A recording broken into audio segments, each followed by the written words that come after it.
the Department of the Production Engineering. Sir, good evening. I formally welcome you and thank you for accepting our invitation to be the expert speaker in this webinar series. It's really, we are very grateful from the Department of Production Engineering and BIT Mesra to you for this wonderful chance to listen to you. Thank you, sir. Thank you.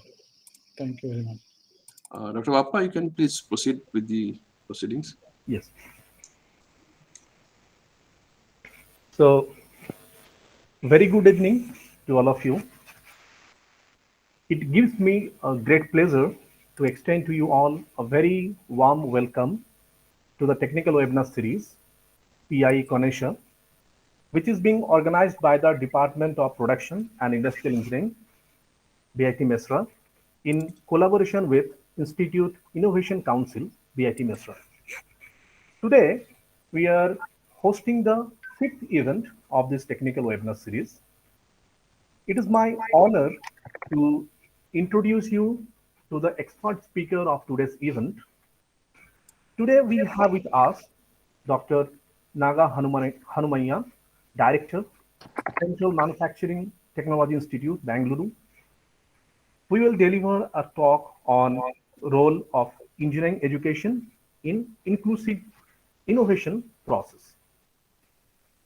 Dr. Naga Hanumaya has 20 years of work experience in R&D institutes and industries as a research scientist, teaching faculty, and tool designer.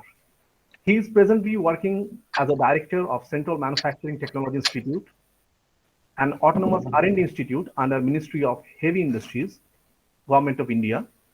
Before this, he served as a chief scientist and head of Micro Nano Systems Technology Group for 2 decades in CSIR, Central Mechanical Engineering Research Institute, Durgapur. He holds honorary position of adjunct faculty of Center for Product Development and Manufacturing at the Indian Institute of Science. In the past, he also worked as an honorary professor at the Academy of Science and Innovative Research and the Indian Institute of Engineering Science and Technology during 2011 to 2018.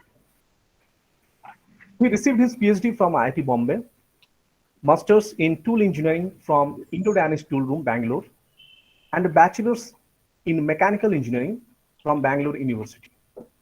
His research spans over areas including micro nanoscale manufacturing technologies, modular reconfigurable machine tools, additive manufacturing and tool design, rapid tooling for injection molding, cost modeling, manufacturing process selection, and manufacturability evaluation. His research findings are published in 106 research papers, 6 patents, and 3 micro machines are successfully developed. He has guided 6 PhDs and 18 MTech students, and 10 more PhD scholars are working with him. He is associated as a chairman and member of several national level committees and governing councils of other technical institutions. He is the recipient of Boycott Fellowship from DST, Raman Research Fellowship from CSIR. He was one of the recipients of the We Think for India Award from the Prime Minister of India for the Indian Manufacturing Policy Draft prepared in 2003. In 2017, he was awarded as a Distinguished Scientist by Venus International Foundation. In 2021, he received the Distinguished Leadership Award from the International Society of Industrial Engineering and Operation Management, USA.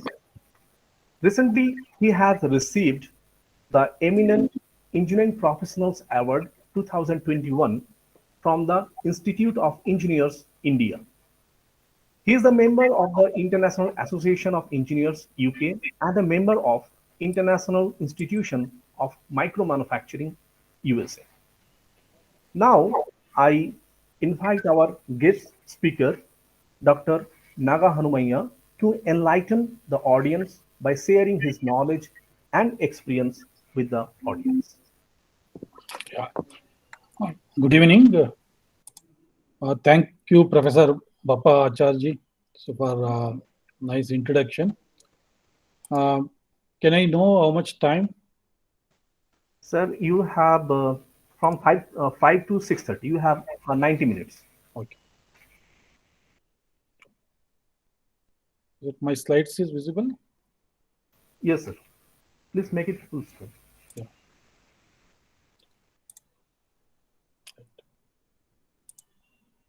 So is it visible, right? Yes, sir. Yeah. It's visible. Good evening, respected faculty members and students, the delegates who joined this webinar. Basically, my talk is more meant for the students. The idea is, at the end of the day, basically, I try to emphasize on how the education would help in addressing the 4P challenges I call, that is, challenges related to product, process, people, and production in the manufacturing value chain. Of course, that is again in view of inclusive innovation process. Here, I won't talk any specific technology. It is more of the education principles, how one can able to impart the required skill sets in the engineering school, so that the graduates passing out from the schools could able to address some of these aspects related to product, process, people, and production. While doing that, yes, definitely we'll share some of our own examples, both based on my experience and also some of my experience, my colleagues' experience. And the end, I will also show some of the activity which we do at CMTI. So as faculty, I think maybe this faculty may be interested. So one can always we can explore the possibility of working together for the benefit of S&T and also more specifically onto the manufacturing sector. Of course, my lecture is driven by this initiative of the government, that is Atmanirbhar Bharat. This is all, I just accept the bottom left corner. So these are the statement, you can Google it, it is there. Basically, what is Atmanirbhar? Of course, there are several clarifications are there. It is not protectionism. It is not inward looking. It is not just import substitution, or it is not an economic nationalism.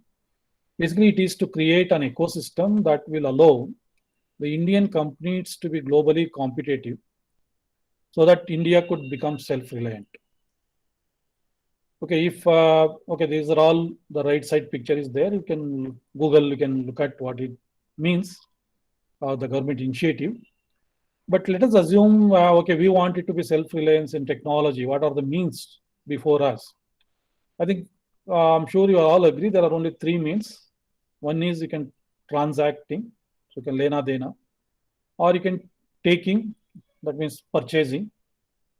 Then otherwise is, you develop yourself. So if these are the means, let us look at in Indian context, how these would be appropriate and what are the challenges. So we all know Indian manufacturing industries are primarily the MSME centric. And if you look at transacting, taking, and making are the opportunities. So what are the challenges? So one is, I can transact and I do business. There are challenges with respect to, these are unique to every country, but yes, Indian industry context, because Indian manufacturing skill sets are unique. So many Indian sectors are traditionally developed, often poorly documented, and possibly no IPR protected. And these Jugaad innovations are still the USPs for our manufacturing sector. The Jugaad innovations are good, but they also have limitations because there is no assurance next time. So because of its poor repeatability. Then if you look at, I can buy.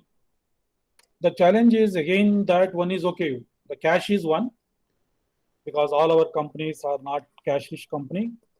In spite of more than the cash, because our MSMEs are not have sufficient skill sets or capabilities to absorb some of high-end technologies. But if you look at Indian tradition in 90s, because Maruti bought the kind of scientific manufacturing technology from Suzuki. You know the history because Maruti has created, okay, now there are many, but yes, if you look at the credit should always goes to Maruti because of today Indian auto manufacturing status is because of this. But that was 90s. But if that same model will not work, at least to me, I'm very much confident that model doesn't work these days. The reason is it is always hard to catch the growth rate because it's very rapid changes happens. And second is because of ungated globalization, demands are always slows down. You plan today before you even get into action. There is already something is there which makes your even initiatives are outdated. So similarly, if you look at, okay, I will develop everything within the country, that is also not going to happen because the first question is finding a novelty. So should I do reverse engineering or re-engineering or the original design or innovative solutions? So this itself is difficult because the originality, novelty have very subjective definitions. And second is there is a huge technology gap. And also there would be, you will landed with an issue of patent operability. And the originality and novelty definitions are always difficult in many areas. And second is, it doesn't happen overnight because even if you want to develop everything yourself, it needs capacity and capability. It always takes time. And next question is the finance. Do I have enough to develop myself for me, or should I work together so that we can develop the technology solutions for us? So that is, of course, this is one part with respect to technology, but otherwise there are also other aspects like investment and sustainability. So then naturally one has to be different from others and you have to be innovative. So then only you can able to survive. I think to summarize, one has to look out at all the three options with an open mind, and is a trade-off depending on the scale of operation and the domain where you are working. But everybody knows the competitiveness of a company depends largely on how innovative you are, how cost effective you are, how timely delivery is kind of time committed delivery. And the third one is, are you first in the market? Because always first in the market enjoys. This is everybody is a known solution, right? So that's the only one option before us is one has to collaborate and cooperate and then innovate. So let us look at not technology development for me, technology development for us, for the country, or at least if not, then at least for the sector. So then if I look at innovations, because innovation always look at driven by various drivers. It is like technology pushed innovation. Some technology is a market pull innovation. And then business model innovation, design thinking, platform strategy. I'm sure the students who are studying product development course, I think this is already covered. And end of the day, we being a citizen, we always should focus at least for transforming ourselves from the situation of made for India to made in India or originated in India. And then one has to look at the multiple point of views. That is what I mean is the 4P challenges. The challenges with respect to product, process, people, and production. This has to be looked at in an inclusive way. These are all looks like two different verticals, but not. End of the day, in the product development or technology development, these are essential, and one has to look into inclusive way. Okay, there are different mechanisms people are using in innovation process depending on the size and the business strategy of the company. These are all tools: brainstorming, empathy mapping, bulb in characters, remember the future, a day in the life. There are different tools are there. And we also know there is innovations are always have a different definitions, different stages. So depending on the market versus technology, the incremental innovation which is existing both in market and technology, we do some marginal improvement to have additional added functional features or to have a cost advantage. Or maybe it is okay, there is a huge market, but still the technology is existing technology. They're called architectural innovation. And yes, technology is also new and market is also called that is a radical innovation or revolution. And then existing market is there, but technology is not there. So that is innovation is like a disruptive innovations. So now let us look at what are these challenges. One is a golden rule. Nothing happens overnight because technology development, whether you like it or not, it is a systematic process. Invariably, it follows S-curve. The only one can change is this angle inclination of this angle. Otherwise, invariably, it is an S-curve. And these are the different stages that it starts with research. This is can be correlated to your TRL level. Research, then technology, then training, then application. Then only you can able to reach TRL level, technology readiness level of 3. I'm sure you are aware technology level is basically like TRL 1 to TRL 9. 1 to 3 is kind of basic research, 4 to 5 is kind of applied research, and 5 and all above it is kind of a translational research, right? And now, if you look at the product design related challenges, the question is definition of original, re-engineered, innovate itself is a tough. And what is your focus? If you look at the process design, then there's a process specific because process driven, or it is product specific. You are developing a process to meet specific products, or it is a market driven, right? Then if you look at the people development is not that you are doing it some class of 1 hour, 2 hour, or the lecture like this. No, it is equally important. If you want to have a development technology, one has to have a strong base in the fundamentals, engineering fundamentals. Engineering means I'm not saying only engineering, science and engineering, science and technology. Then if you are lucky enough to have a sufficient practical based learning, yes, your confidence level is quite high. You could able to solve some of the challenges of this 4 Ps. And also required skilling and reskilling because this is continuous improvement. So this is also should not be neglected because every day is a learning curve. So one has to believe in skilling and reskilling, whether it is a formally or informally, one then only can able to expect some kind of innovation from the HR. Then also there are like production trends, machines, concepts, then automation system, supply chain, all those falls under this because say for example, industry 4, this is not directly falls under this. As I mentioned, this is all technology development is on a curve and one has to speed up, change this angle, move towards little vertical. So that means technology development within limited time. So this then only is possible. It's possible only when we engage, collaborate, and cooperate, and then innovate. And now, in the name of Atmanirbhar, if you look at, so one cannot become an expert in everywhere.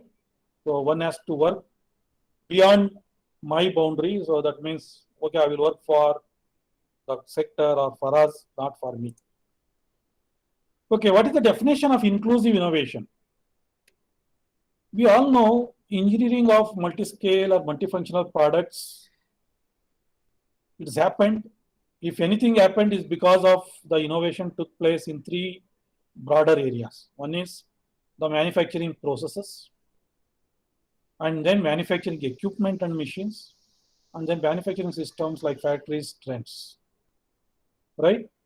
So once, if you think that, okay, these are the 3 essential components of innovation to realize the engineering of multi-scale and multifunctional products, then what is the definition of inclusive innovation? What it means? Here I just copied from different sources. You just look at that. You look at little read. So it is in simple word, inclusive innovation is the mean by which new goods and services are developed for and or by those who have been excluded from the development mainstream. Okay, this is there. This is also, since I copied from source, particularly the billions living on the lowest income. But if I restrict myself to the shop floor or the company or the organization, if you stop up to the mainstream, what it indicates, that is innovation process is not anybody's job, it is everybody's job. So similarly, innovation of a product is not just for the product or the marketing guy or the development guy or the company. You can also involve the consumers, customers. That is how basically you can mean what it means inclusive innovation.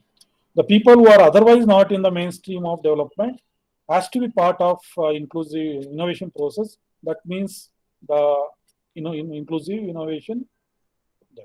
Here is an objective is inclusive innovation seeks to provide sustainable solution to those who would otherwise remain excluded from the access to offer as a result of their social, economic, or environmental context. As an activity and the business model, it reconciles the goals of commercial viability with sustainable societal development. So if you want to read more, you refer this literature, you will get the detail about inclusive innovation. This. Now you must have heard there is also people are kind of misinterpret what is frugal innovation and kind of inclusive innovation. Both are different, at the same time both are emphasized same. What is frugal innovation? While frugal innovation focuses on commercial viability, inclusive innovation is more directly associated with doing good, at least with the taking societal perspective and starting the activities. Right? Therefore, the one has to include, engage, collaborate, and innovate in entire product value chain. So, of course, being an Indian, our always vision is to transform from made for India to made in India by a process of make in India to evolve into a status that is originated in India. Actually, that is Atmanirbhar Bharat. So, can we able to develop a technology? If you look at a self-reliance in technology, can we have a technology which are originated in India? If it is a product, can we have a product originated by Indian innovation? So that is what I understood about Atmanirbhar Bharat. So as I already told, there is no shortcut. One has to be on the S-curve. This is one example. You can look at the iPhone. So 1993 to 2011, right? There are several stages, several wages. But yes, beyond 2011, it doesn't mean that 2011 stopped. But beyond that, again, you can look at somebody who is using iPhone and look at what was introduced in 2011 and what your phone has today. So similarly, this is another example I think can easily correlate. Now we are talking about IoT, IIoT, smart manufacturing, smart factory like this. You look at sensors and actuators were there in 1933. Connectivity, we talked about Wi-Fi in 1971. And big data analytics, this terminology was already there in 1998. Cloud computing was there in 1999. But we took 10 more years to term IoT. So now thanks to electronics friends, because of the technology, several technology developed, now we are able to raise kind of in the era of Industry 4 that emphasize on IoT, IIoT, smart manufacturing or smart factory. So that means it is not technology development or any manufacturing revolution or the technological revolution. It depends on a inclusive development in all the sectors, not on only one sector. So today we would call smart manufacturing or smart factory only because of these technologies which are originated in various other aspects of engineering. So we also know what are the drivers, roadmap and the mantra. Our roadmap is, yes, we wanted to address 4 Ps through research, technology, training and application.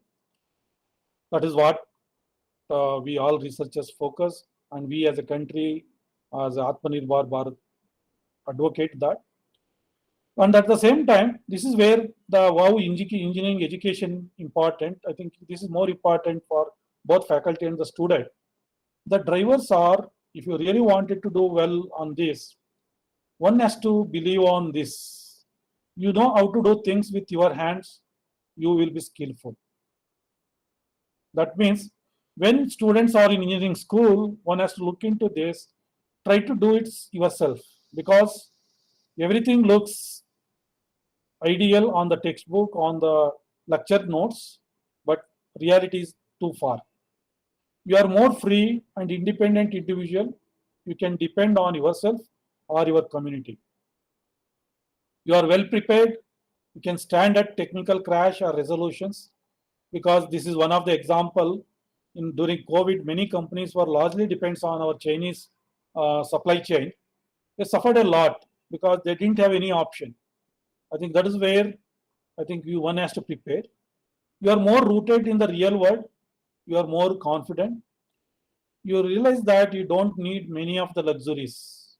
That is what the frugal engineering, particularly after post-COVID, the cost of ownership of technology, total cost of ownership of technology becomes the driver.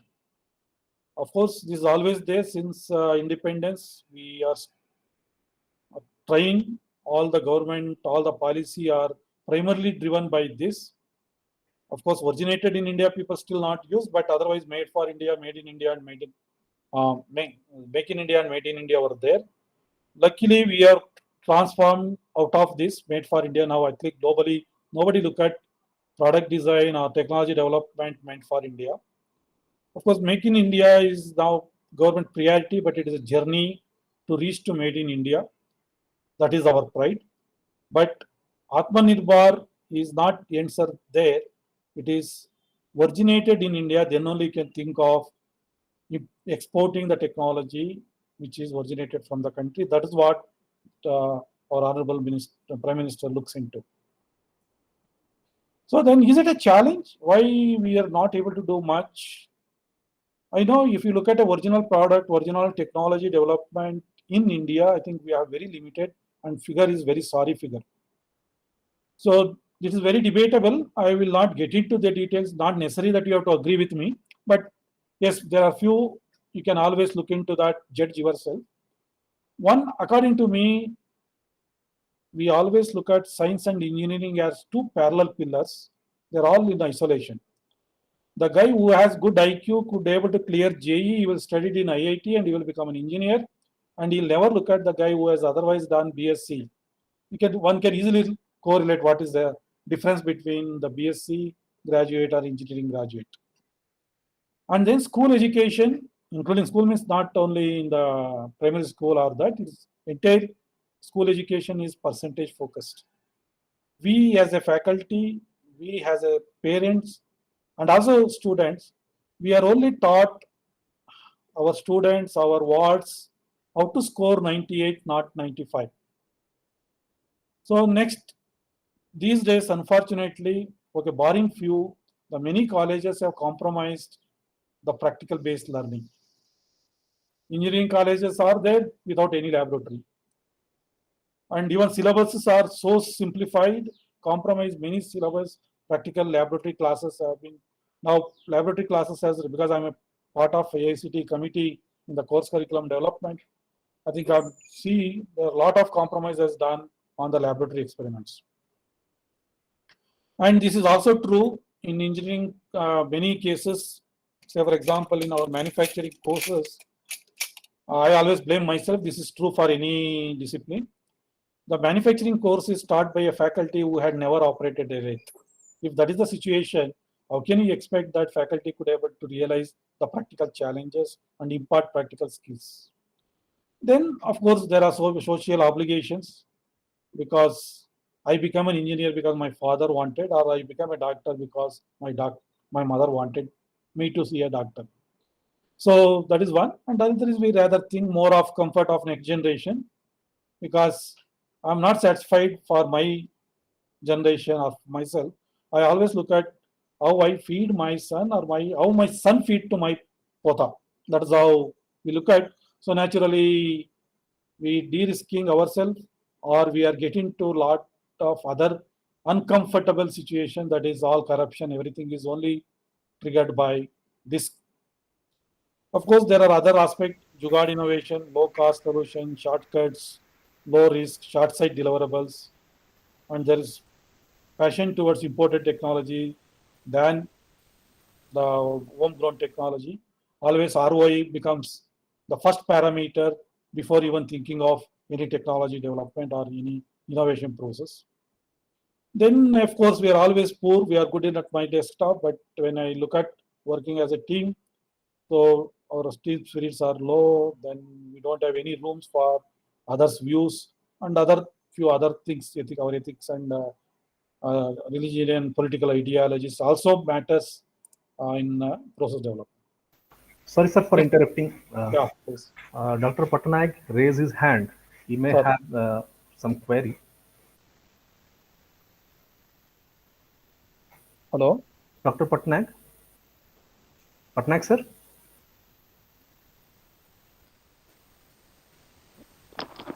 Not maybe by mistake. Please ignore. Okay. Okay.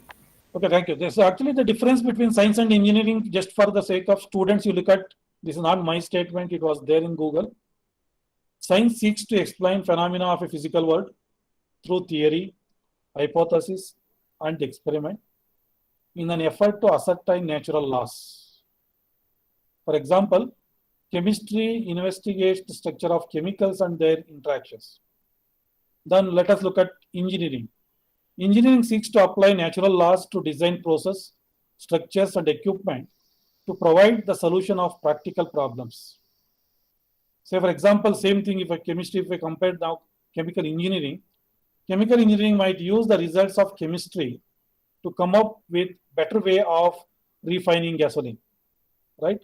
I think this example clearly explains what means science, what it engineering. But now can you guess, is engineering is possible without science, or is science is have any meaning without engineering? That is the reason I think science and engineering has to go hand in hand if you really look at the technology development in any area. Unfortunately, this is not happened, and this is not appreciated in the engineering school. I will take this example is a water bottle. Unfortunately, I'm sorry, I'm not blaming any engineering school here. You ask engineering students, at least I must have given 100 plus lectures in the engineering school. At least 70 to 80% of the students fail to answer the questions like this: how many parts, how they are same, how they are different. And if you ask how they are being manufactured, again they will forget. They lost somewhere. The reason is it's not the problem of the students, because of it is our curriculum, our teaching methodology, right? So look at, there are different parts. I listed as a water as a bottle. I don't know how many of you can say water is wrong, right? I listed intentionally, I listed when I present to the students. Okay, are they same? Definitely no. If they are not same, what are the differences with respect to material, geometry, size, accuracy, then the process, different manufacturing process. Each process will have a different lead time. Each will have different cost implications, right? So similarly, look at the stapler. So let us look as we are all engineers. We are into engineering discipline for a long time. How many of us realize that my stapler has a 15 to 16 components when I was an engineering student? At least in my case, no. because we never look at, otherwise I'm using stapler on every daily basis. And also look at the material which is used in stapler. There are 4 to 5 different materials. Sizes are different. Even precision. There is a requirement in the accuracy level of in few orders of microns. Right? Of course, then manufacturing is another. Then similarly, look at this example is a car, right? As a customer, I want a car which has all the features. Now, modern days cars will have all these kind of gadgets and smart features built into the system. And for just making a normal car, the car has about 15,000 parts.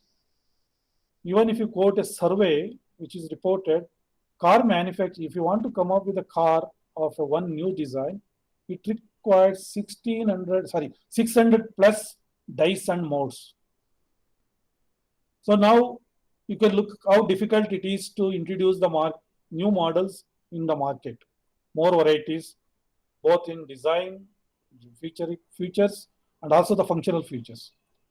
So this is what is like more features, high level of comfort, looks good, big, small, cost. So now question is, are we training our engineering students who comes out of the college could able to appreciate this? How many of our engineers, now modern days cars, you Google it, I think 30,000 parts is showing. How many of our students can able to list out at least 50% of these parts? How many mechanical engineer or automobile engineer can able to list out of these 50,000 parts, 50% of these parts? I think that is where our education is missing. So similarly, look at electronic device, right? Okay, technology is grown up. The Moore's law, everybody knows. So systems are getting miniaturized. Microtechnology, nanotechnology, all we talk. And you can look at the example dual core processors, right? It has 291 million transistors and of feature size like 65 nanometer, right? You can also make a part like turbines, you can hand it hold by hand. So now, are we really exposing our students, or as a student, do have thought beyond my curriculum, what's happening elsewhere? I think that is where the importance of education, which is missing in our education pattern. Then, yes, easy and cost-effective manufacturing. Of course, that is the key behind new product development. So why this is a kind of puzzle, because everybody now internet become a part of this. I don't know how many of us find this. So those who have seen, of course, you can able to answer. But I'm 100% sure, unless you had a seen solution, at least 90% of the people could not able to answer this. So you have to draw a 4-line. You straight, if you are not come across this, and you can try yourself. You have to draw a 4-line without lifting your pen, such that all these 9 dots are get connected, right? But we are not able to do. The reason is we are always confining to this statement only.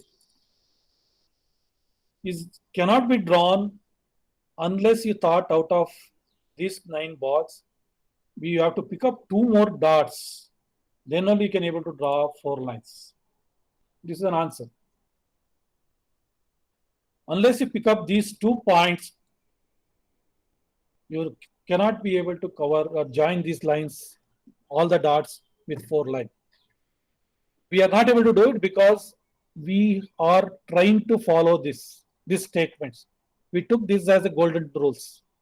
I'm supposed to draw a line for connecting these 4 points or the 9 dots without lifting a pen. That means I always confine within these 9 points, but did not thought of going outside, because nowhere said, right? It never said, the statement said you're not supposed to go out. And second is, there is another kind of, when we are engineering students, normally students will have less interest. The reason is he will decide the day he joined engineering school, he will decide he don't want to be an engineer. And second is, anyway, I don't want, I'm studying a mechanical engineering, but at the end of the day, I will land it in a software company. Why should I bother? But this is a golden rule. Engineering of products is also a process. And in engineering, I always says 1 plus 1 will never be a 2. It is always either 2 plus or 2 minus. It is up. Only engineer's job is how competent you are, competent enough you are, so that your solution, what you are going to get, is as closer as 2.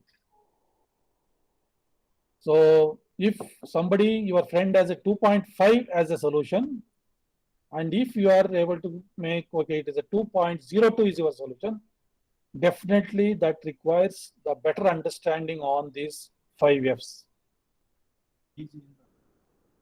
DG. 1 hour, so up to 6:30. Because engineering, engineering of these products essentially follow these 5 F's: form, function, flow, physics, and fabrication. So then only the guy will be landed with 2.02 who is capable, compared to the guy who is otherwise landed in 2.2. Then this is another example why fundamentals are important. Look at these all components. I just populated some pictures here. Or you can imagine any product you come across and see how they are being manufactured. At least I have not found any manufacturing process even today which doesn't falls under these 4 category, because I'm sure there are many of us are all in this session is production engineers. At least I have not found any process which doesn't falls under this 4 category. Either we remove a material, we shape the material with phase change, without phase change, adding a material, this is all nowadays called additive, deposition, whatever is there, or you are assembling at as atomic level, that is self-assembly, self-organization, all chemistry, biomanufacturing, right? So that is the reason the purpose of imparting the fundamentals is so important in the engineering school. Even today, the metal removal process, the fundamental rule which was otherwise used in our Stone Age remains same even in the current day of any contact-based metal removal process. I'm sure you can able to appreciate what it is. Then look at the challenges, how one can do. I think this kind of I borrowed from my guide. It is reinventing e-call. So reinventing means research, innovation, and entrepreneurship growth by customized product manufacturing. So that means what it means: intervention or development of Indian technologies and products for optimized outcome-based innovation by addressing 4P challenges. You look at, I will read once again, you read once.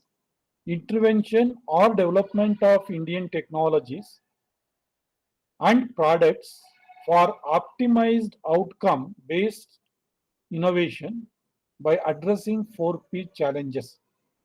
That is what the real objective of inclusive innovation process. I'm saying added Indian because we are looking at our technology self-reliance, but that is true for any country or any sector. So if I look at what are the attributes in each category, this is more of academia and R&D. One has to look into this is data to design. Data with respect to requirement, with respect to functional, with respect to usage, who is using, then again mass customization, localization, new, novelty, frugal, end of the day cost of ownership. Of course, fundamentally, it is meant for somebody, that is when and why. Then if you look at cooperate to collaborate, people all in one, teaching, training, skilling, rejuvenating, because technology gets obsolete very fast these days. Then normalizing, because normalizing means here one is the IPR and second is at the outside it looks like it works for me, but there is no guarantee. So one has to normalize to your requirements and your case, and not for me, it is for us. Then you look at a process, I call it as innovation to inclusion.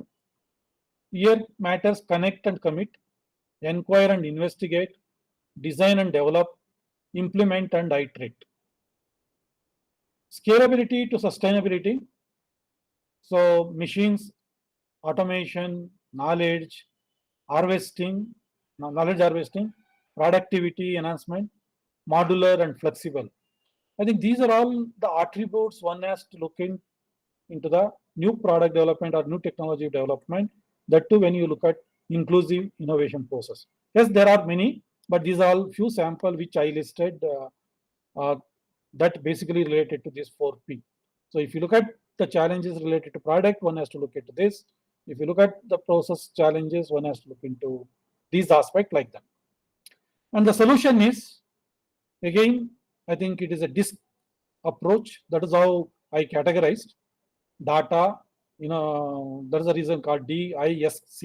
I call it as a disk, an approach to ensure dominance, influence, steadiness, and conscientiousness in the inclusive innovation process. I think these are the solutions available before us.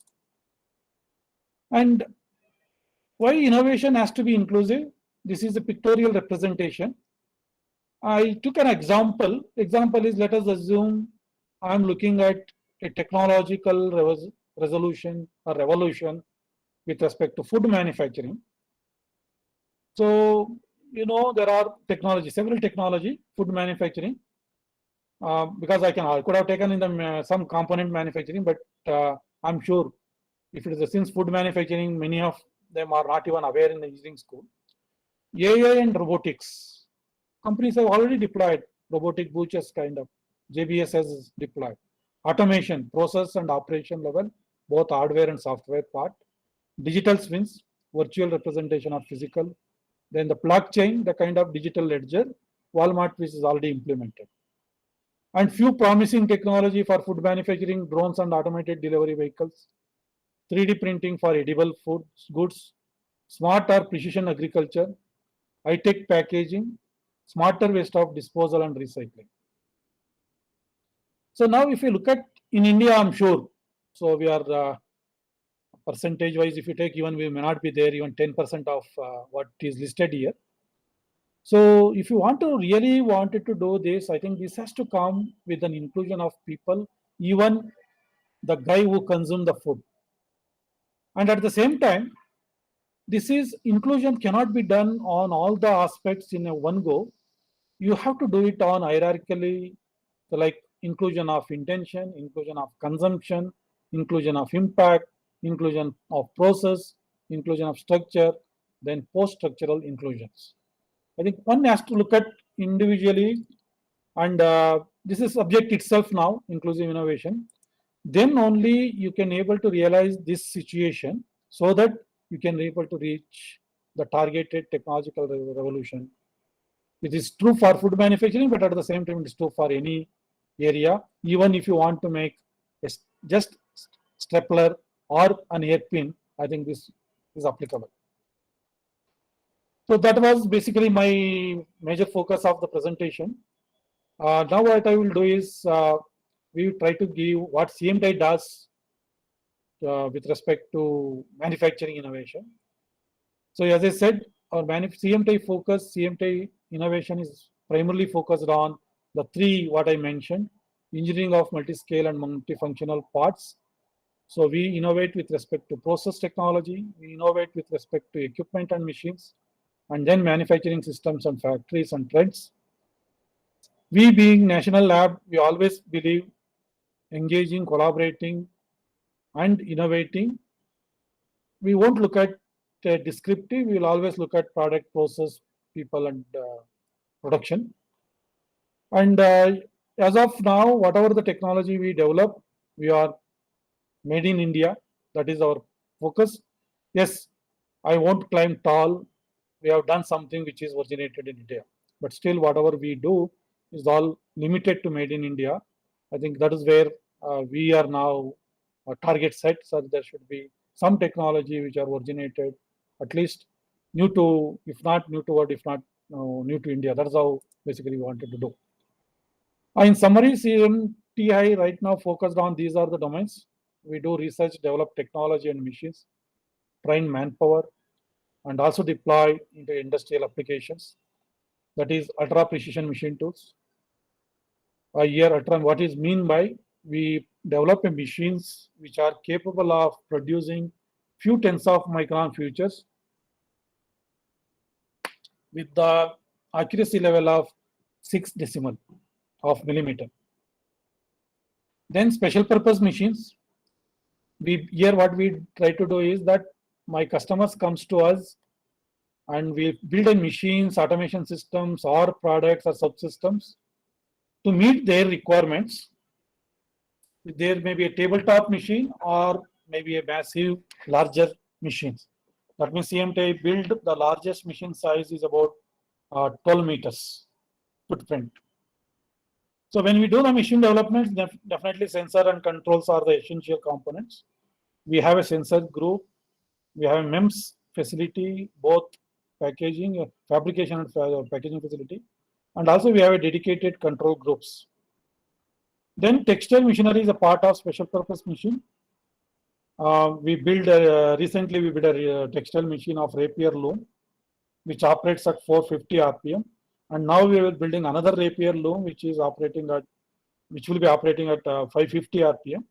The Indian status right now is textile machines imported machines being used are still operating at 200 to 250, though commercially, internationally made the machines up to 600 plus. Then we are sitting at Bangalore. We closely work with all aerospace people. We develop LRUs and test tricks. Design and development of test trick or development of test protocol is our USP for the aerospace components. And we also have another vertical that is micro nano manufacturing, including precision metrology. Here we offer range of services with respect to manufacturing, that means micro nano manufacturing, and also nanomaterial characterization and metrology. Another vertical is smart manufacturing and industry 4. Here we are primarily focused on developing a smart machine, intelligent manufacturing processes, including machine-to-machine connectivity, cloud computing, all those that industry 4 enabled technologies. Then the additive manufacturing, here starting from polymer to metal components, here also we are focusing on building a machine. Then as I said, since ours is a national lab, we primarily, our skilling and reskilling is one of the essential component. Annually, we offer about 55 training programs, short-term training program, and also the finishing school program for the engineering students.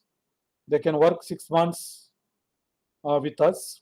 Then the internships, so 125. Right now, of course, we are reached to 200 plus. And also we hire the students, particularly the master students, for a project. These students will get an opportunity to work on the real projects. In general, basically our all skilling, training and all focused on imparting practical skill so that employability is enhancing. And in addition, we also do technical services. That is so closely 3,500 service we offer to industry. We offer design and manufacturing consultancy. Means apart from design and development of machines and subsystems and products, sometimes we also offer a design and manufacturing consultancy to other developers, and then the technology incubation. Today, CMTI has 54 technology which are ready for licensing. If any company or if any friends looking for entrepreneurships, so we have 54 technology which are developed by CMTI, and none of these technologies are made in commercial scale in India today. They're all still Even today, they are new to India. So these are our research centers. Unlike other establishments, particularly in academic establishments, here what we are trying to do is we call it as a centers. The difference is each center is delivery focused, and each center has a design engineer, manufacturing engineer, materials engineer, controls engineer. It is kind of self-sufficient center because these days you cannot think I'm a mechanical engineer, I won't look at electronics friends, or I won't look at computer friends. So one has to talk to your friends of computer science, electronics, or mechanical, whatever is there. So now that the barrier is very thin. That is the idea. So we have different centers. So here I just sample list out of 54 or some few numbers I listed just to look at the kind of technology which we have. Even anybody interested, you write to me so we can share those things. And our model is we are always working with the industry who acquire the technology, or means who is licensed out the technology, and we will indulge him till he commercialize his technology. So that is what the incubation, what we call.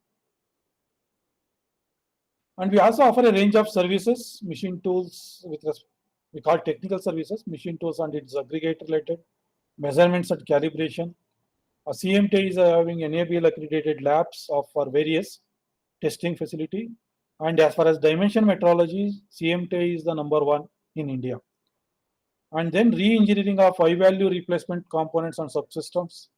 Here, one of components is this is where actually the additive-based manufacturing process we widely used as a replacement or reconditioning of high-value components, where the supply chain is doesn't exist today. Then aerospace qualification test, because we have aerospace lab, so we have, while we design our test rigs and help the industry to get it qualification certification. So we closely work with Government of Karnataka. They have a common engineering facility, CFC, related to this aerospace qualification tests. Otherwise, test rig and all we do independently. Then material testing and metallurgical tests. Then nano manufacturing and nano material, we have a nano manufacturing because our current facility allows a range of manufacturing processes are there, but we can able to make as small as about 8 nanometer feature on the metal.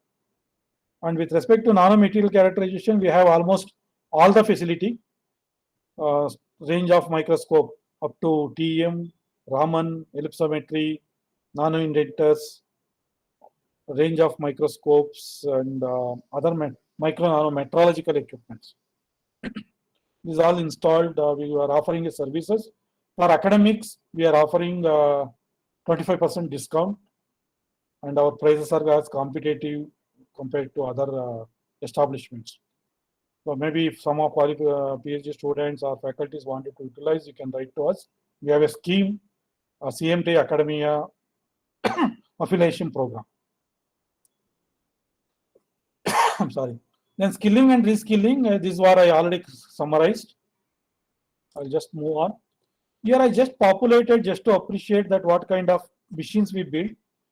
CMT doesn't build a prototype. CMT build a technology or the machine which are industry ready. What it means, these machines are not just built by assembling the subsystem which are imported. No. Whenever CMT build a machine, CMT will also look into the subsystems. The reason is tomorrow, because we're all, whatever I said, whatever the machines we build, these are all high-end technology. Say, for example, these are the diamond turning machine. This year we transfer the technology. Otherwise, already two machines are installed in the production. It has several subsystems.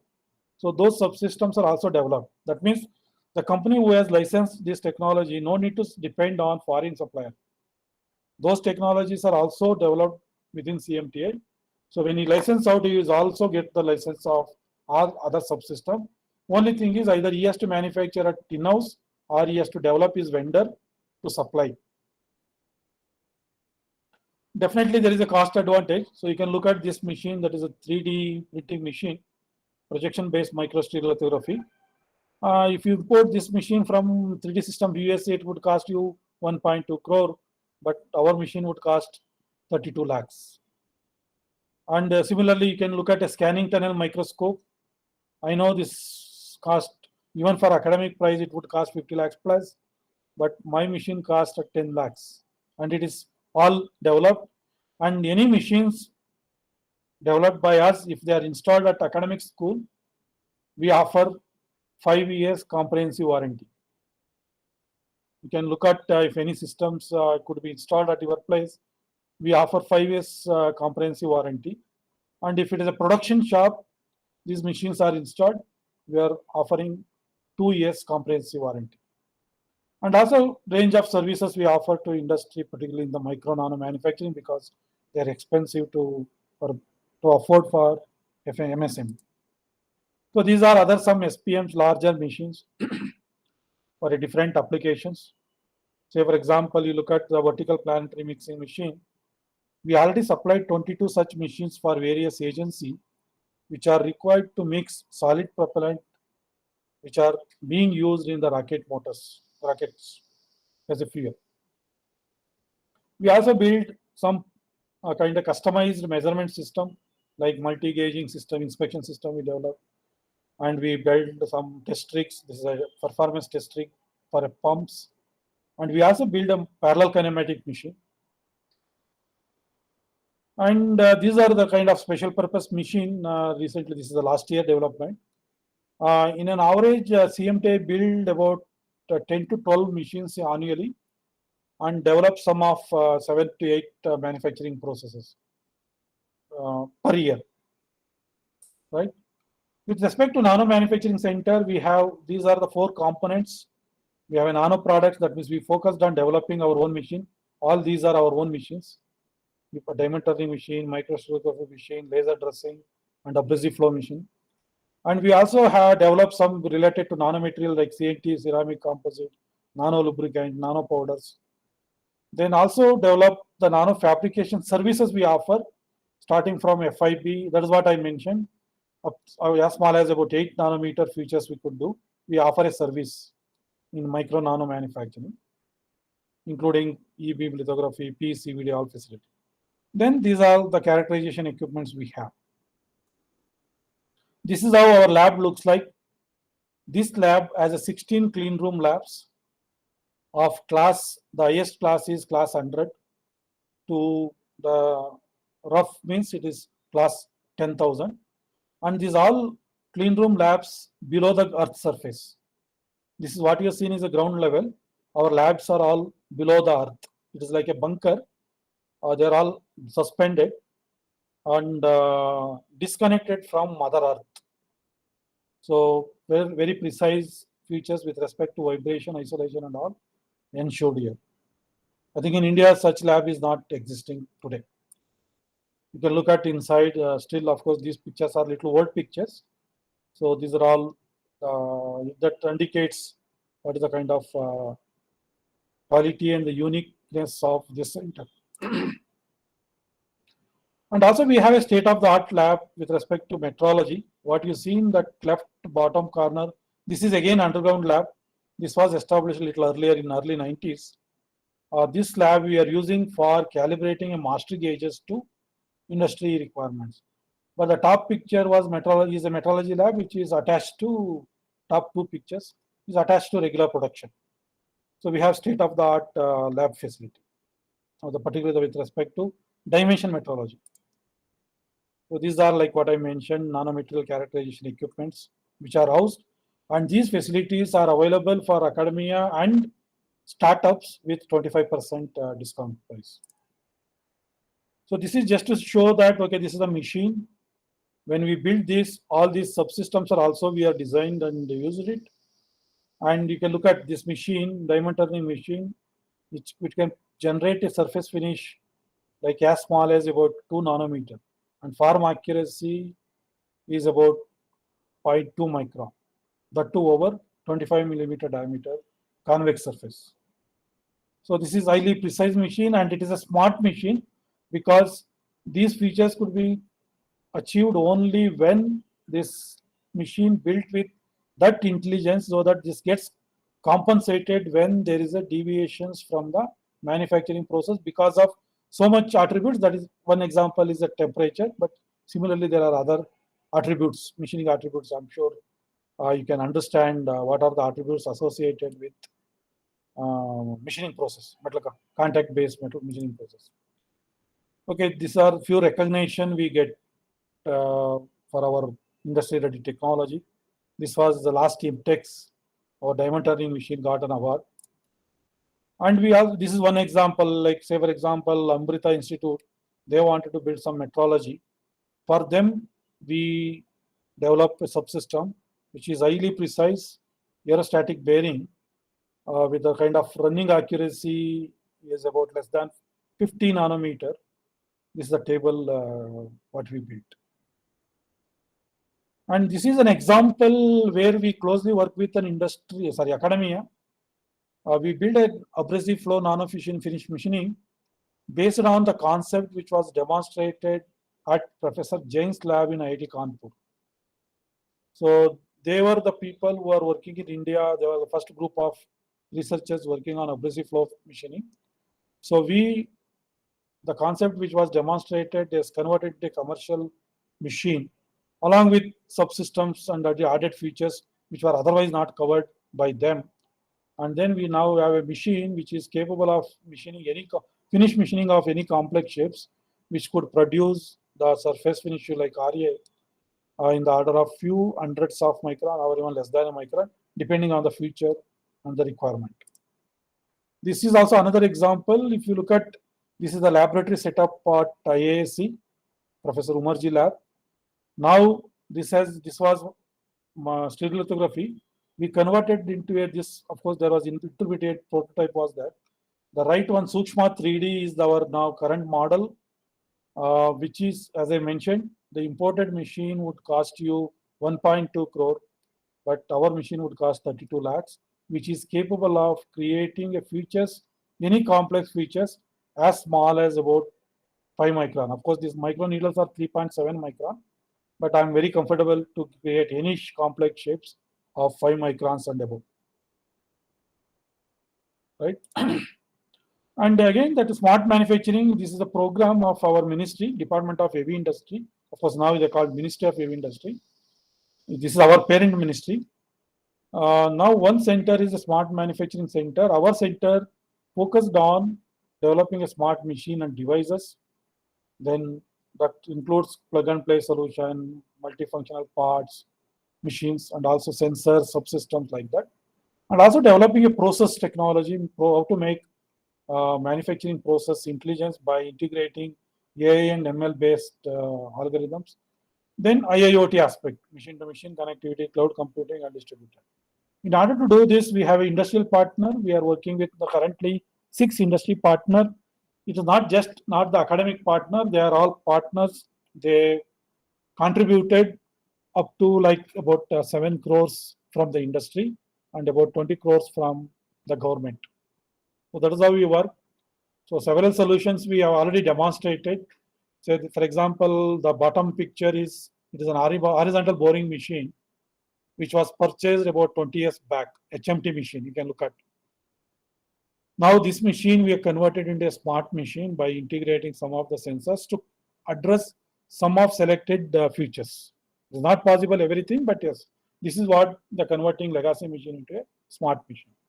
We also come up with some of our original solutions, that is overall equipment efficiency, that is OEE. We have developed a OEE for a machine shop. So we already demonstrated this for the machine shop, which has 4 CNC machine, but it can be scaled up to any workshop. This is our 100% solution. And this is the smart factory CMTA is trying to establish. This would be ready by another 2-3 months. We wanted to demonstrate the complete operation in this way. And it is not just demo factory, it is a production factory. We wanted to use this for our regular machine development. And while doing this workshop has some new machine and also has some age-old machine. So we wanted to demonstrate this and also the technology which are required to demonstrate this had to be developed. It doesn't mean that everything CMDI develops, but if someone develop this, people can use this as a test bed to prove their technology and with some chargeable basis. That is how also there is another model which we wanted to work, but several technology we are working. I will give you one example. This is in the two contexts. One is that yes, we have implemented IIoT in the metal casting, but much more than that, in India, if you have a wish, you can able to work together.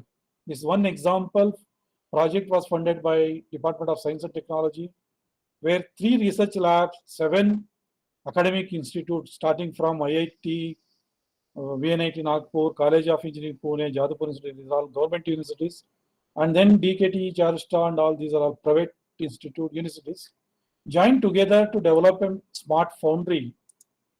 This to convert this automated foundry into this foundry, which is miniaturized. We set a target as a 25 cubes. 25 cube means we wanted to have a metal casting foundry, which is smart foundry, which is Industry 4 enabled foundry, which could be established within the footprint of 25 meter square area with an investment of 25 lakhs. And it could be operated by an engineer of less than 25 years old. The complete factory has to be operated. With this we have done, and believe me, we have not imported anything. All the solutions we developed by our team. You look at, this is the team, and the specialization you look at mechanical, manufacturing, metallurgy, mathematics and physics, software. They're all from different institute, including Professor Ravi, who is well known in the metal casting. He was the mentor for this group. The picture what you have seen is when the project was kicked off in December 2016 at IIT. This is a Vihar Lake. And this is a picture which was captured at CMTI in November 2019 when the first baby born out of our smart foundry. That means the first casting came out. What you seen here is only except we 3 you are here. Otherwise, these are all our students. That means this smart foundry developed by a team of students working under various project team, that is 12 research teams across 10 institutes. And this is possible because we had interest and we want to do, and as I said, except barring few sensor or some control boards, Arduino kind of boards, nothing was purchased. And this project covered from starting from design to analysis, including hardware, machines building, sensor integration, and including data analytics engine and the IIoT platform we call Smart Foundry IIoT platform, also developed by our own team.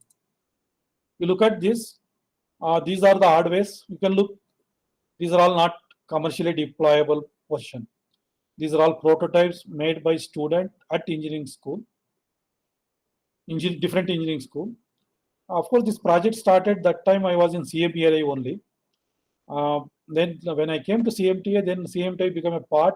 CMTI took the responsibility of integrating because I was in charge for hardware integration and IIoT. So then at CMTI with my colleagues, we integrated all these subsystems.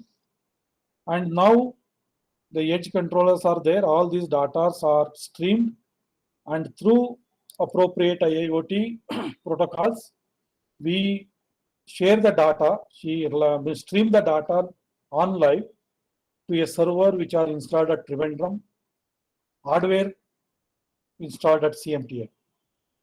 So this we have demonstrated, then you can do the analytics. This we have demonstrated to DST as a version 1. Then DST extended this project further for version 2 because by the time CMTI was already there. I'm sorry, this was our target, August 21. We are supposed to deliver because of COVID and all, got delayed. Now machine is under assembly. So now the smart foundry, which is coming up like this. This is how it looks like. One engineer can operate complete Smart Foundry. The footprint of Smart Foundry, which is now under assembly at CMTI, will have a footprint is about 16 feet by 8 feet, right? So that is was possible because every team, these are the components you can look at. These are the first component. This is the pattern built by a 3D printing machine developed by our part team at College of Engineering, Pune. Then this is the mold, 3-part sand mold developed using this pattern, this RP, that is 3D printed pattern by automatic molding machine designed and developed by my previous institute, CMERI, Durgapur. Then melting furnace and all those are developed by different partners. Analytics, like before, design and all developed by the first part through software modules. Then casting came out like this with this. In order to do this smartness, the data logging, interface, and all was done by CMTI, right? So now analytics and all done by another team. They also do the analytics. So aggregate with respect to additive, this is the machine now 3D printing. That is a PKM machine. We are converting into a 3D printing machine for a larger built volume, wherein we are also building a subsystem. Here also our approach is always same. We wanted to build a machine and also aggregate so that industry should not suffer because of the supply chain. These are few facility. I think I'm running out of time. I'm just speeding. The sensor technology development facility, we have Fab Lab, MEMS fabrication lab, all these facility. This is relatively new facility. It is just 2 years old. And we also have a packaging facility. So state of the art, that to production scale packaging facility we have. So if any of you are looking at fab and including packaging or using of any individual system, so you can use it. This services can be offered with a kind of subsidized way compared to the commercial scale. Like we build some kind of devices. This is a sensor. Again, this is the first sensor came out of our sensor lab. This lab, what I showed. And now there are a range of sensors. We already, I think 4 sensors we already developed. This is the first sensor. And including packaging, we are all working on our own loads, one service, one devices, and one solution. And also there are some mechanism. This controls group also works on different thermal compensation model and all different subsystem which goes into industry or the machine tools. Here one is that thermal error compensation module, which was already developed and implemented to high-speed grinding machine of Kennametal. Now this what you have seen is a Mac Power of Rajkot CNC Vertical Machining Center. There now we are implementing this machine is right now installed at CMTI. We have demonstrated. Now technology transfer has to happen. Similarly, we also do sensor vision-based control system. Range of controllers we develop, and second is some of the solution because we have a dedicated vision group. We develop a vision-based technology both for metrology and also reverse engineering. We have developed a handheld scanner which can capture as small as about 50 microns features for a reverse engineering.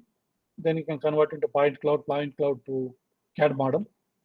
And also we build a system which are being used as a integration subsystem in the linear manufacturing or dedicated manufacturing line.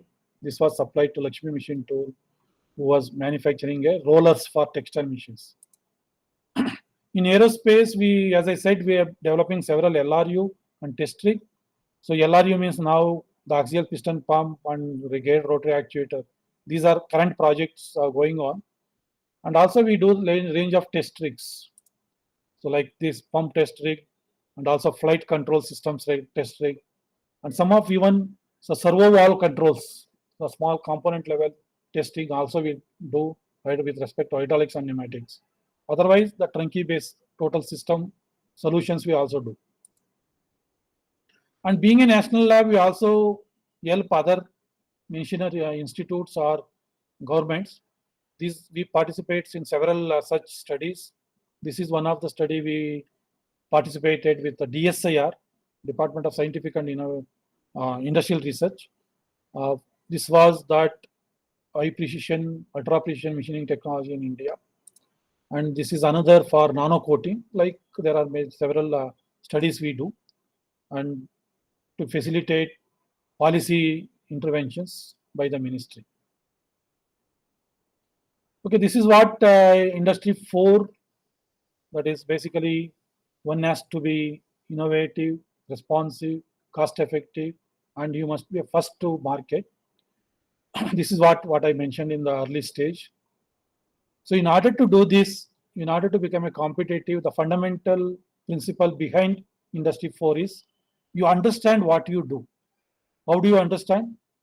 You collect the data from the real system, digitize and share, do analytics with specific focus, and then bring back that predictions. You automate either your decision making, production, whatever you do, so that your breakdown will reduce, your productivity will enhance. So that is where you would become a competitive. You will gain a competitive advantage. That is what the fundamental kind of focus behind the Industry 4. So now it is up to you whether it is a manufacturing revolution you want to call, or you want to call it is the technological evolution. So this is what means. It was there earlier, it is nothing new, but it was there with the hard physical, but now this is in the soft. Acquire, aggregate, analyze, and action. This was we are doing with manual, more of woman centric. Now it is more of technology driven. That is what IIoT integration means. So similarly, technology innovation in industry, there are several technology. This is food technologies. So I think you can look at this picture. I took it from a Google, and these are like food technology. So it is true for anything. Say for example, driving forces. If you look at a food technology, all innovations happens because of health and requirements of healthy and nutrition products, better efficiency in food production, environmental and political impact, reality and perception gaps. So one has to look, and these are the objectives: reducing a waste. Why I want improved, better technology. So there are definitely, depending on the area you address, one has to look at with respect to food, reducing food waste, better control on equipment, enhancing a customer experience, then improving flexibility, accurate food safety. So there are several solutions happened, like people are implementing IIoT for reducing waste, so that you can predict the customer's requirement well in advance. Then you can also identify anomalies in at all levels. And also you can do the data analytics for integrated business, then flexibility in the production, all those kind of things. So similarly, this is another example. I'm just showing that this is a solar cell. This was Indo-European project where I participated in the past maybe 5-6 years when I was in CSIR CMARI. If this is the requirement, so I will tell you there was no technology. Even today there is no technology. If you want to create the features like this, which has a periodicity of 1 micron at a height of 100 nanometer, it needs to be patterned on glass substrate. This was the challenge. This was the input was given by based on the theoretical study conducted by our collaborator. This project has again had a 5 collaborated, 5 from India and 5 from Europe. So okay, that time I could able to reach to this by nano scratching machine which I developed at CMERI. You can look at the gap. So similarly, I think there are ways one has to look into the process development from fundamentals. You have to understand why it is so, and some of the studies reported elsewhere, you have to look into that when you are. This is more of for a PhD students. You'll see what is there, what is your objective. Then you identify this. Even you may be doing a PhD or you may be developing a technology. What is your focus? What is required? What you can able to do? And then What are the challenges? Here I just listed my objective was to build a micro nanoscale EDM process there. So these were the gaps, but this is what I did. But when I started building a machine which has a footprint of 12-inch by 12-inch, which was capable of targeted objective of creating a features in the order of submicron. So then there were different challenges with respect to machine. That is where the scaling effect and all comes, right? I think this is last but one slide. So this is challenge ahead of us. Field is very wide, particularly in the production engineering or the manufacturing engineering, where this kind of part of the delegates comes from. If you give a drawing like this and made all these values in micron, I think there is no technology today one can select it. That is the kind of challenge we have. And at the same time, what is expected from production engineering graduating from the school with the production, you look at this. If you want to be looking up, taking up a job as a production engineer, and you are coming out of engineering school, this is the minimum is expected from you. You should have knowledge on different manufacturing processes. I just made aircraft industry, that is not for every industry. Are you have knowledge, minimum knowledge on manufacturing processes like metals, composites, polymers, or different materials? Then what are the different phases involved in manufacturing? Can you be able to select the CNC machining process, 3 axes, 5 axes? What are the setups? If one component is given to you, are you capable of selecting this? What are the number of operations? This is where the process planning and all. Then do you really have a knowledge of tooling, dies, molds, which are required for a specific component? And then what are the advanced material processing technology, for example, composites? Or for example, composite, within the composite, there are MMC, fiber reinforced composites, or some exotic materials are there. So those kind of things. Then be in a position to select a particular manufacturing process based on the design complexity and minimum cycle time. If component is given placed before you or drawing is given before you, can you be able to appreciate its manufacturability and its manufacturing process chain? And can you be able to compute what is the time required, what is the facilities required, what are the toolings are required, what are the tooling means including tooling and dies, jigs, fixtures all together. If you are, do you have that expertise? Then what are the knowledge parameters governing, like can I convert, say for example, casting to rollings, rolling to forging to a machined parts? Because many people are now looking at converting the casting or rolling, which are forged components used in final products from additive manufacturing. Can you be able to appreciate that? When do you require casting? When do you require rolled components? Those kind of things. Then machining consideration for a cost-effective design, that is design for X they called. Now design for effective cost manufacturing or design for cost. Then are you aware of what are the defects which you envisage? If you are sure, then you can able to address, you can attack them, and you can take prior precautions so that these could be minimized. Definitely can't avoid, but it could be machinized. Then what are the latest cutting tools, cutter selection, tool selection, and including the leading suppliers. I think that is also expected from the production engineer passing out from college. Then multi-material, multi-scale core machining. Then last, it is so simple word, but at the same time it is so complex as far as science and technology aspect is concerned. That is, can you improve the process? That means, are you having sufficient knowledge on process fundamentals?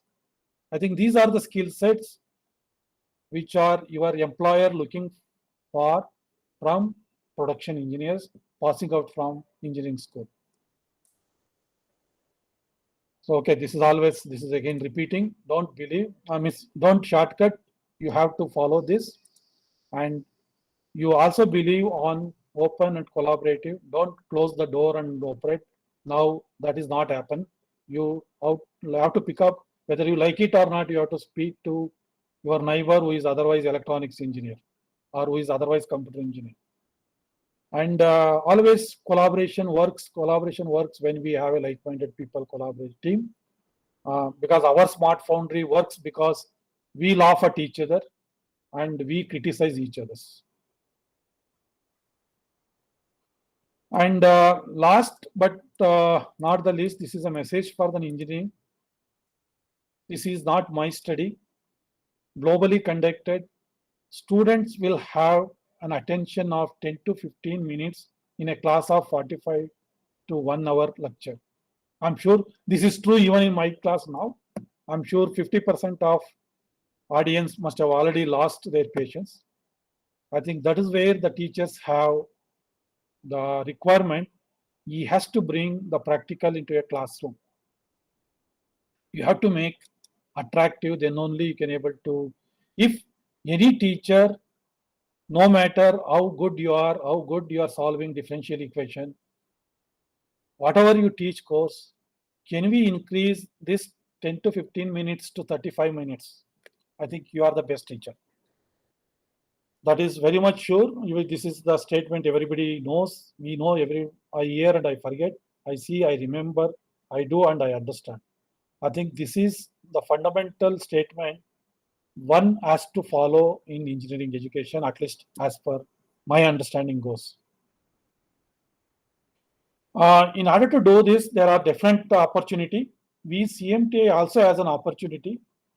You log into this distri.cmti.res.in. Any individual can register. It takes 4 minutes to register. Right now we have about 3,800 plus users. That includes 3,500 students. What we are trying to do is that if any industry wants to find a solution, we can post this problem on this platform. There are problem solvers are there. They can join together, and this platform facilitate for multiple investigating team, so that this industrial owner who is having a challenge can interact and come up with a product which is innovative product. And also there are experts. I have 377 and experts. If you want, you can use them. Nothing mandatory, but at the same time, nothing free. So even the users will, if somebody provide a solution, he has to be paid. And the challenges which he hosts that is his responsibility. And nothing is mandatory that you have to come to CMTI. So this is the platform, web-based platform. I think you can use it right now. Already 7 challenges are active. If any of you have a projects, this still 7 active projects. If you have a solution, you can propose. If your solution is acceptable to the users or the challenge owners, then they will contact through CMTI, and you can discuss together and work together. That is where this platform. Like that, there are 6 platforms which are supported by our parent ministry, Ministry of Heavy Industry. One at College Institute of IIT Madras, they called KITE, KITE. Then one at ARIE, so they called Technovas, and another is at ICAT, they called Aspire. One at HMT, they called Surge, and one at BHEL, they called I think Spandan, right? So each center has a different focus, but our particularly platform is focused on machine tools, manufacturing systems, including subsystem like your controllers and all. So I request both faculties and to students to register. By default, the moment you register, you will be enabled for all the future. If one wanted to be restricted, you can always restrict. Otherwise, you can select whatever you want. So yes, so let us motivate ourselves before we motivate our colleagues. And yes, junior colleagues or junior students are the seeds today, but the crops of future. And don't neglect and don't look at science and engineering in isolation. It has to be inclusive way. So definitely our target must be originated in India. So thank you very much. So if you want to contact us, CMTI, so with respect to technology and all. So these are, I summarized. If you have any requirements of such things or any others you find, so you feel free to write to me. My email is director@cmti.res.in. Right? Yeah, I'll just conclude my statement by emphasizing the statement made by the great scientist Albert Einstein. Everything that can be counted does not necessarily count. Everything that counts cannot necessarily be counted. It is at least perfectly 100% true for the researchers. It is difficult because it is difficult to measure what is important in innovation, addressing 4P challenges. It is all depends on case to case, objective based. The reason is the measurement of new or novel are likely to be incomplete. Because the thing looks new to me, it may not be new in your perspective. That is why don't get disappointed and you always keep motivate and don't look at your boss will come and appreciate you. No, you have to motivate yourself. And yes, we seniors definitely have to look into junior and get motivate yourself and also motivate others. Thank you. Thank you, sir. Yeah, I'll stop here, and if any questions, specific questions are there, I'll take. Otherwise, you can always write to me. We can discuss. I'm sorry, I think I took a little more time. So the session is open for discussion. The audience can now ask questions. Thank you, sir, for such a wonderful talk. I have learned a lot with your talk, and definitely I will contact you for some of my project. Thank you, sir. Thank you. Okay. Thank you, sir. Thank you.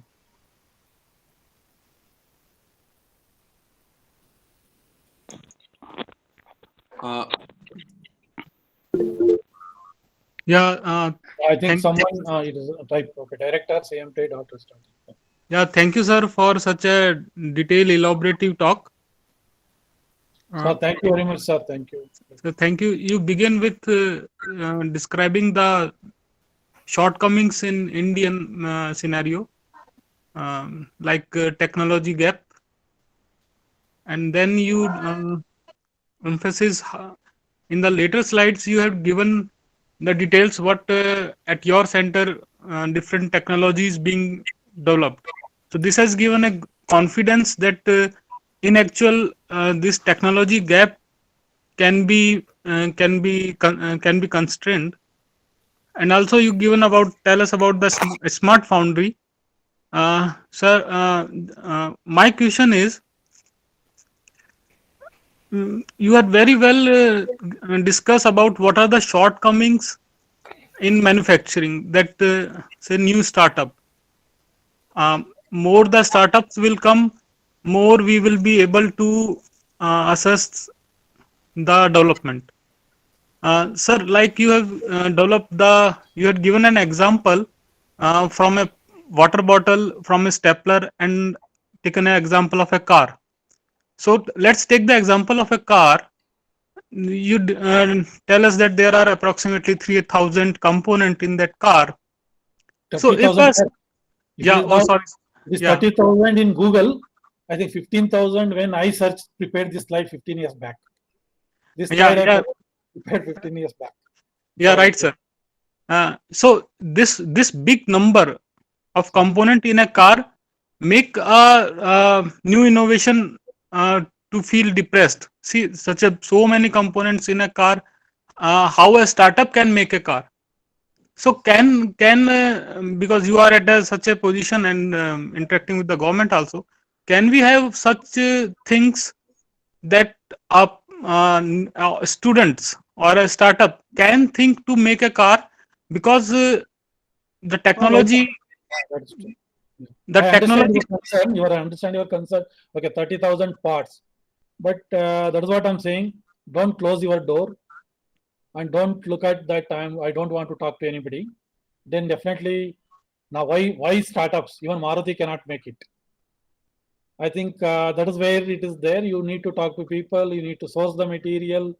You need to right, source sir, the subsystem, and then you need to source the expertise. That is right, sir. what there.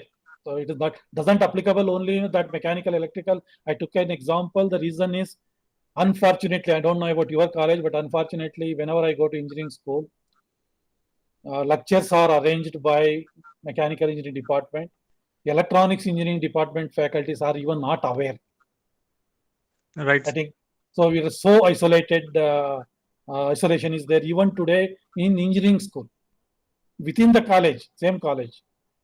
I think that has to go out Yes, sir. because now people, this has to be realized by students.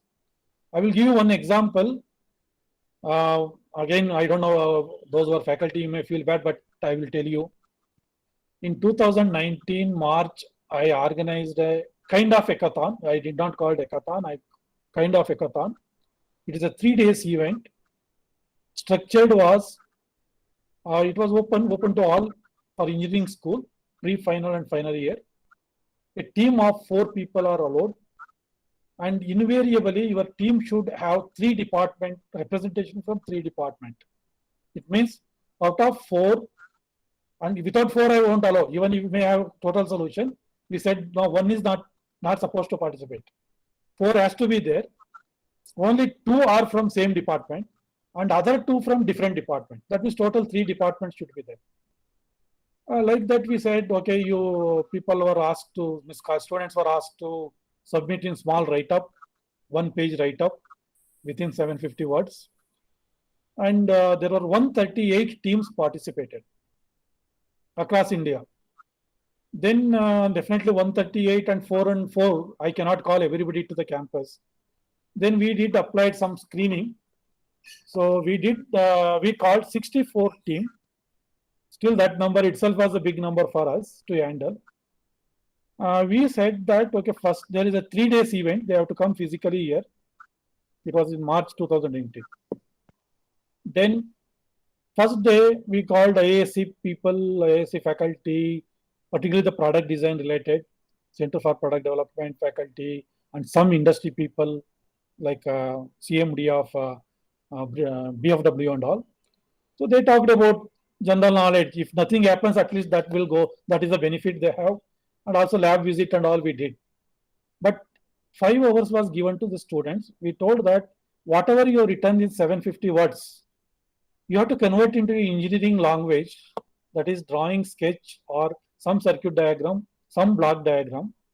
And this was evaluated by a jury. Jury will add a faculty from IASC, companies like engineers from Rolls-Royce, like that. So finally, all were good, but finally we said 20 teams, but finally we selected 24 teams because they were all good solutions. Then next day, second day, they are supposed to come back next day morning 10 o'clock, and they have to make a working prototype within 30 hours. So don't believe me, don't surprise. All the 24 teams made a prototype. All 24 prototypes were working. I thought actually these kids prove me wrong. I thought these kids are always Facebook, WhatsApp kids.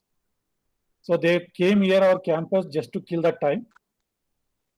We arrange a beds, 75 girls and 75 boys. Strength was almost 50%. And some people will work. So 24 team into 400 students we had finally. So don't believe, not even single kid slept. Not even single kid used the bed. Only they asked that In the night, 2:30, 3 o'clock, we prepared some curd rice and typical South Indian food. And coffee, tea was there anytime. So within 30 hours, every team made the prototype.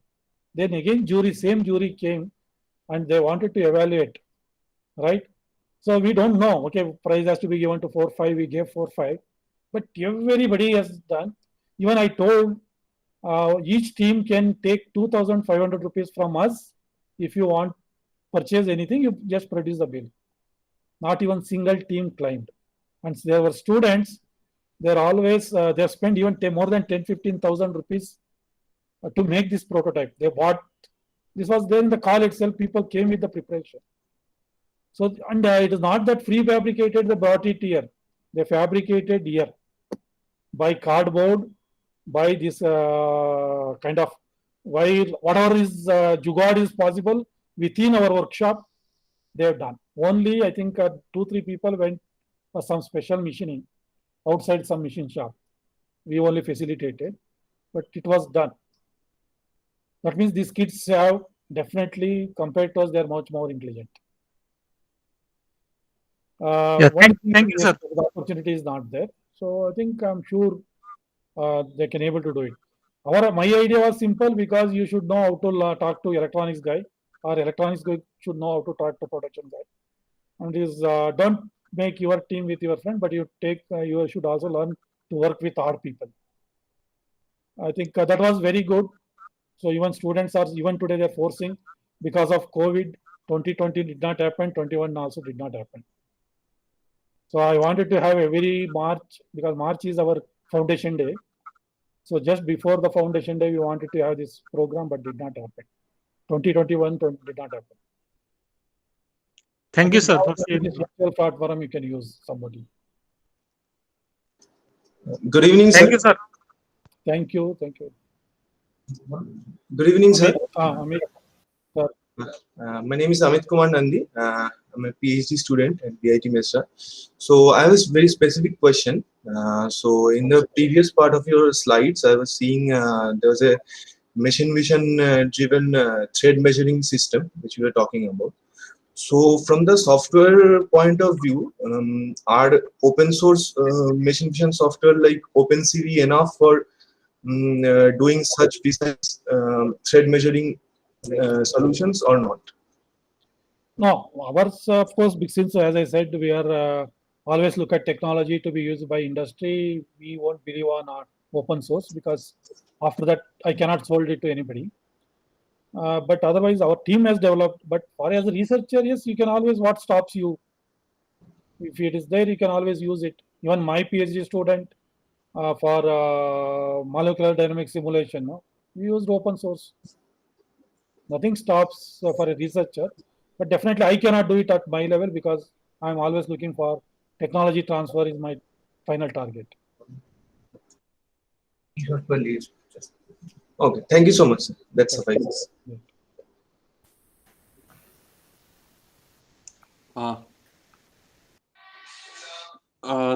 Thank you so much, sir.